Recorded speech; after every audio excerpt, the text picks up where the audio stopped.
The Echo in the Walls, Part 2. The hum from the basement was no longer just a sound. It was a physical force, vibrating through the floorboards and into Ben's bones. He descended the creaking wooden stairs, his gun held steady. The darkness was absolute, a suffocating blanket that swallowed the meager light filtering from the open door above. He fumbled for his flashlight, its beam cutting through the gloom like a lifeline. The basement was vast, and unlike the rest of the house, it was eerily clean. No dust, no cobwebs. In the center of the earthen floor, a circular depression had been dug, about 10 feet in diameter. And within, pulsating with an unearthly green light, was a gorgeous shimmering mass. It looked organic, yet utterly alien, resembling intertwined roots or veins throbbing in a sickening rhythm.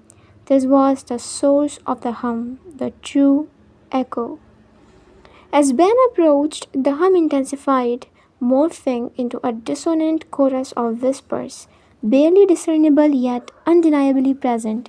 He saw symbols carved into the stone walls surrounding the pit, symbols Silas had mentioned in his diary. They glowed faintly, reflecting the green light. A faint, sweet, metallic scent, stronger now, filled the air. Suddenly a voice, deep and resonant, echoed from the shadows. "You found it, detective, just as we knew you would." Ben spun around, flashlight beam darting. 3 figures emerged from the periphery, cloaked in dark robes, their faces obscured by deep hoods. They moved with an unsettling fluidity. "Who are you?" Ben demanded, his voice steady despite the adrenaline coursing through him. "We are the keepers of the echo," one of them replied, their voice chillingly calm. "Guardians of this power since ancient times. The Blackwoods, they were merely an inconvenience, an unfortunate misstep. They were a family," Ben encountered, his grip tightening on his weapon. "What did you do to them?" "They resisted," another keeper intoned. "They sought to deny the echo its due. The children, their life force was purer, more potent, a necessary component for the echo to truly awaken." A wave of revulsion washed over Ben. Sacrifice. Silas's words echoed in his mind. This was not just a cult. This was something far more sinister. "You won't get away with this," Ben warned, raising his gun. The third keeper chuckled, a dry rustling sound. "Oh, detective, you misunderstand. We are not getting away with anything.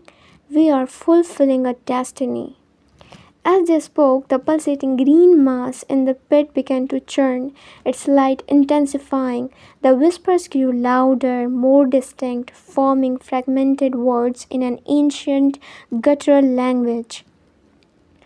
"The echo awakens," the first keeper announced, spreading their arms wide. "And with it, the true power of this land will be unleashed, a power to reshape the world for those who wield it." Ben knew he had to act. He fired a warning shot, aiming above their heads. The sound reverberated deafeningly in the enclosed space. The keepers didn't flinch. Instead, they began to chant, their voices rising in unison, merging with the unearthly hum from the pit. The ground beneath Ben's feet began to tremble. Cracks appeared in the stone walls, spiderwebbing outwards from the glowing symbols. Dust rained down from the ceiling. The air grew thick and heavy, charged with an unseen energy. As the chant reached a fever pitch, the green mass in the pit began to rise, slowly, inexorably, taking on more defined, almost humanoid shape. It was still amorphous, but the outlines of a monster figure, vast and terrifying, began to emerge from the pulsating light. Its eyes, two swirling vortexes of green energy, fixed on Ben. He fired it again, this time aiming for the entity. The bullets harmlessly disintegrated upon impact, absorbed by the shimmering green mass as if it were made of pure light. "It's too late, detective," the first keeper declared, their voices filled with a chilling triumph. "The echo has found its form, and it hungers." Suddenly the monstrous entity in the pit lunged, not at Ben, but at the keepers themselves.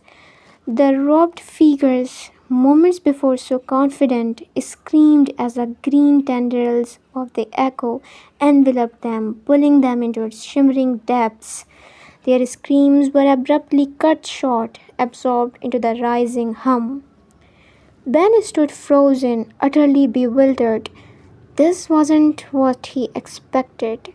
The keepers, the supposed masters of this power, were being consumed. The echo, now even larger and more defined, turning its glowing eyes back to Ben.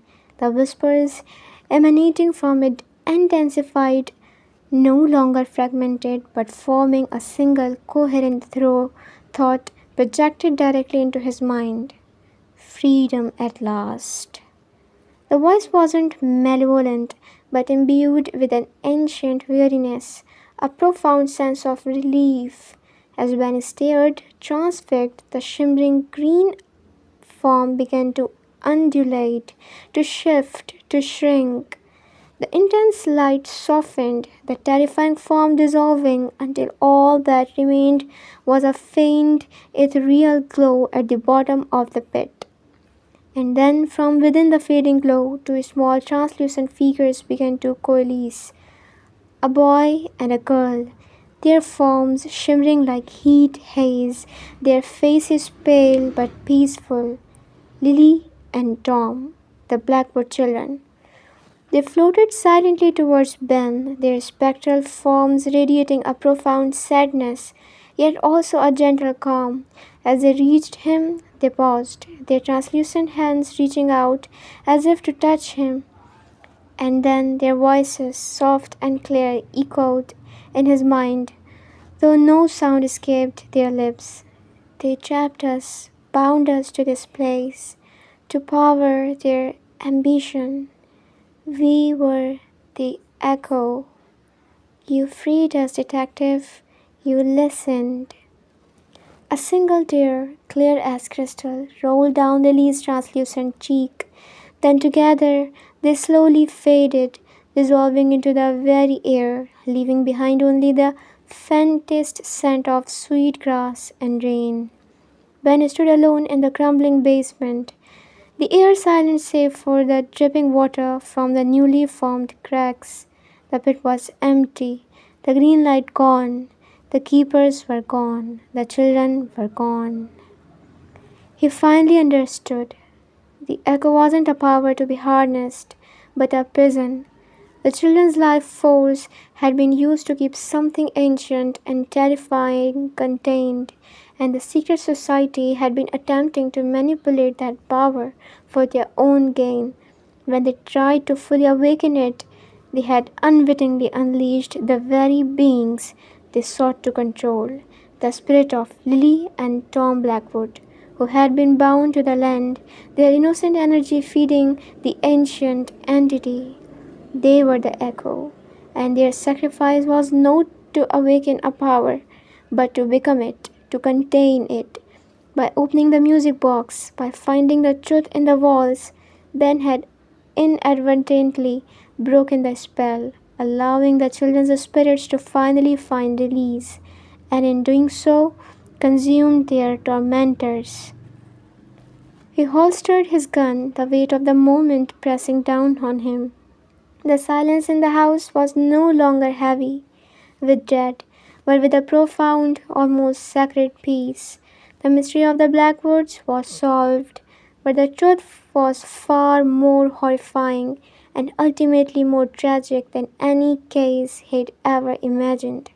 He had come to heavenward for quiet, to escape the noise, but he had found a whisper that became a scream, and ultimately a whisper of freedom. He had brought peace to the Blackwoods, but the echo of their sacrifice would forever reverberate within him. What would Ben do now with the knowledge he possessed? The impossible truth of what transpired in the Blackwood house.